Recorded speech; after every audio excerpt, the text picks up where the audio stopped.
ஒவ்வொரு ஆண்டும் மில்லியன் கணக்கான கிறிஸ்தவர்கள் உபவாச நாட்களை அனுசரிக்கிறார்கள். ஆனால் அதன் உண்மையான அர்த்தம் பெரும்பாலானவர்கள் புரிந்து கொள்ளவில்லை. இது வெறும் உணவை விட்டுவிடுவதற்கான காலமா, அல்லது அதற்கு பின்னால் இன்னும் ஆழமான ஒரு விசுவாச பயணமா?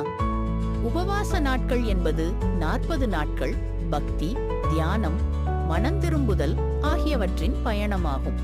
இது இயேசு கிறிஸ்துவின் உயிர்த்தெழுதலுக்கான ஒரு தயாரிப்பாக கருதப்படுகிறது. இது 40 நாட்கள் இயேசு பாலைவனத்தில் கழித்ததை கொண்டாடும் ஒரு காலமாகும். அப்போது அவர் உண்ணாமல் இருந்து சாத்தானின் பரீட்சைகளை எதிர்கொண்டார். அவர் உண்மையான வலிமை தேவனிடமிருந்து மட்டுமே வருகிறது என்பதை உலகத்திற்கு காட்டினார். ஆனால் உபவாசம் வெறும் உணவை விட்டுவிடுவதற்காக மட்டுமல்ல, இது ஒரு முழுமையான சமர்ப்பணமாகும். இது மனிதனை இவ்வுலக விஷயங்களிடமிருந்து விலகச் செய்து தேவனோடு நெருக்கமான உறவை உருவாக்க உதவுகிறது. இந்த நாட்கள் மனந்திரும்பி தேவனிடம் முன்பாக அடக்கமடைந்து அவருடைய மன்னிப்பை நாடி விசுவாசத்தில் வளர்வதற்கான ஒரு அழைப்பாகும். இது ஒரு புதிய தொடக்கத்திற்கான வாய்ப்பாகும். பிரதிபலிக்கும் மகன் தன் தந்தையிடம் திரும்பினான் போல இந்த உபவாச நாட்கள் தேவனிடமே திரும்பி அவருடைய கருணையும் அழிக்க முடியாத அன்பையும் பெறுவதற்கான அழைப்பாக கருதப்படுகின்றன. இந்த நாட்களின் உன்னதமான நோக்கம் சிலுவையின் அடியில் வந்து சிந்திப்பதற்கும் இயேசு எங்களுக்காக செய்த பலியிடுவை புரிந்து கொள்வதற்கும் உதவுவதாகும்.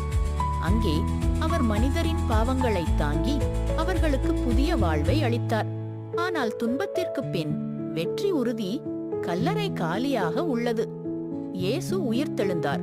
அவரது உயிர்த்தெழுதல் நித்திய ஜீவனத்தின் நம்பிக்கையை அனைவருக்கும் வழங்குகிறது.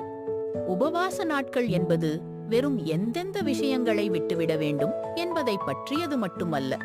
இது நம்மை மாற்றி தேவனுடன் நெருக்கமான உறவை ஏற்படுத்துவதற்கான ஒரு விசுவாச பயணமாகும். பாவநீக்க நாட்கள் அனைவருக்கும் என்ன அர்த்தம் கொண்டது? மக்கள் இதை எவ்வாறு அனுபவிக்கிறார்கள்? கீழே கமெண்டில் பகிர்ந்து கொள்ளுங்கள்.